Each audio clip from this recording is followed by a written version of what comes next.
As soon as I found out about it, I terminated both of them immediately. One of the things I've gotten so much criticism of online was when I publicly shared a TikTok about firing somebody because I found out that she was cheating on her significant other, and the other person also had a significant other. And as soon as I found out about it, I terminated both of them immediately. Wait, someone was cheating with someone in the company? Yeah. Oh, and they both had partners? Both had partners outside of the company. As soon as I caught wind of it, it wasn't even like a split second decision. I can't have this in my environment, especially somebody close around me. People trust me and should trust any leader to help them make their success easy. One would say that's none of your business what they're doing when they go home. Not to get into specifics of the particular event, but it happened to be around work. But if it wasn't at work, you still wouldn't. Even if it was, I would fire the person immediately. So you'd fire someone for cheating? If they're going to cheat on the person that they're supposed to spend the rest of their life with, do you think that they're cheating on their work? That person is a liability to the environment. People have things in their personal life which are very different to the way that they show up professionally, though. People do all kinds of things in their personal life. It's terrifying. I don't consider that to be my business. Oh, it's absolutely my business.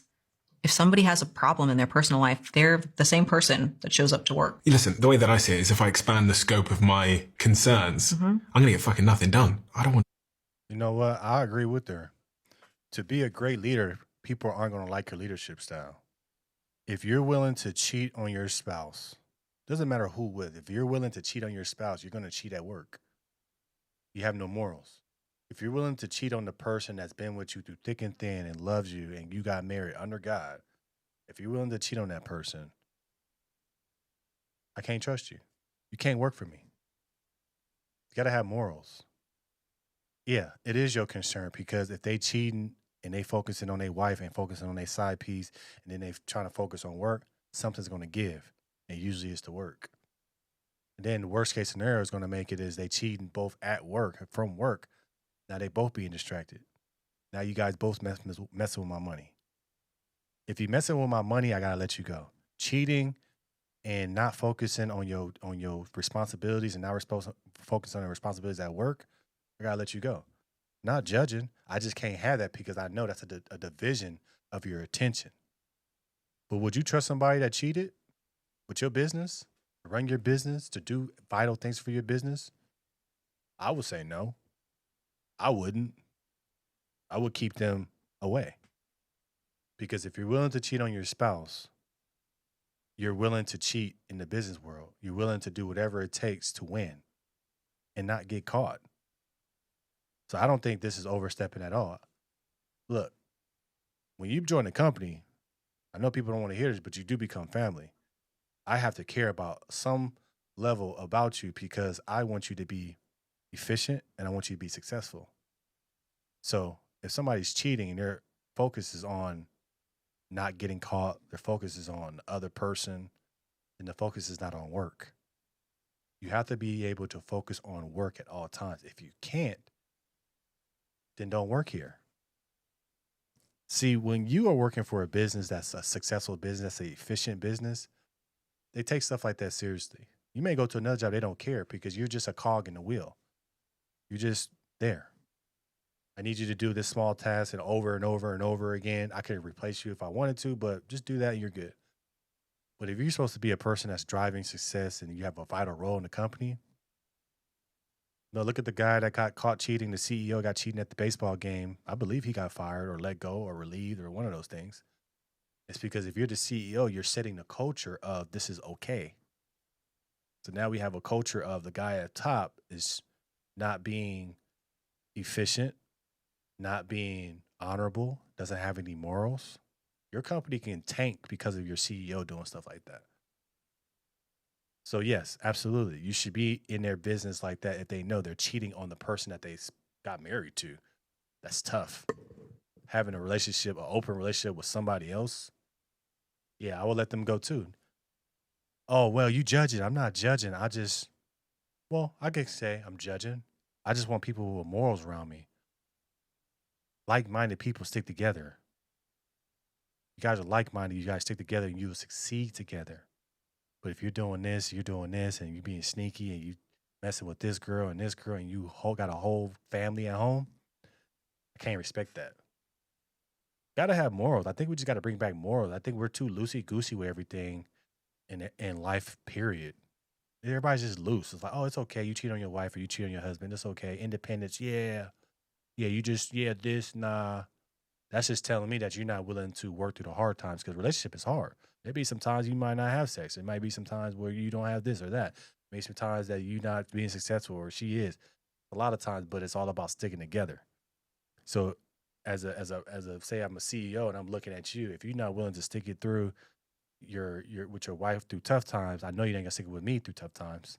You're gonna look for somebody else. You're gonna cheat. You're gonna find another company. You're gonna do something else. But no, there's nothing wrong with this. I love this attitude. I love this attitude. I will fire you too. Gone. Be the government of your fucking personal situations as well. As long as it doesn't show up in the office. I can't bifurcate and put in two separate buckets what somebody is doing at home and think that what they're doing at home and the confusion and the distraction isn't going to bleed over into our environment. And I would be willing to bet, and curious on your perspective of this, those people that you found out where there are different situations and different problems in their personal life, they actually do show up in their work. True. I agree with her. If you are distracted over here on the left side, if you have all these problems over here, what makes you think when you come to the right, which is work, you're going to be successful? Distractions are the devil. See, people think that when bad things happen and it just stops you, you lost. But what's worse than just the bad thing happening and it stops you is the distractions. Because when you have distractions, you can still keep going, but you just won't be as efficient at whatever you're doing. So when something happens to you and it stops you in life, now you can stop and work on yourself. Okay, this stopped me from whatever. I have to work on myself. But if you have distractions, you can still keep going. You're just not 100% there because of distractions. There's something there messing with you. Whether, like I said, if you're cheating, okay, your wife might think, that you cheating, or you got your ex or your girl coming, or your side piece coming up to you. It's just drama, a little bit of drama, distraction. You can still keep going. You can work, but will you work as well if everything was good?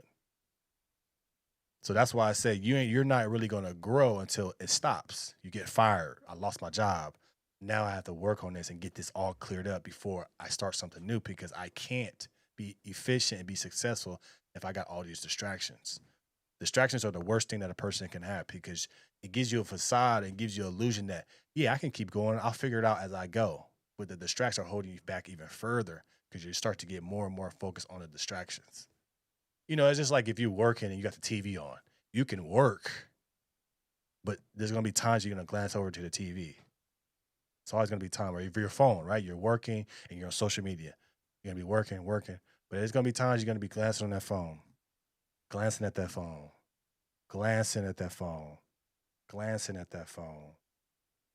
Oh shit, I gotta work. I gotta hurry up and finish this before X, Y, and Z. Can't have distractions. And as a CEO, as a leader, you might have to make those tough calls, because this person's not being as successful that I know they can be, or you'll notice that their performance is lacking. What's going on? Well, shit, I'm cheating. Well, I gotta let you go because you cheating is messing with my money. I definitely agree with her with that. Let me know your thoughts about this in the comments below. Make sure you like, share, and subscribe to the channel. As always, thank you for the support, and you already know. Don't keep this thing rocking.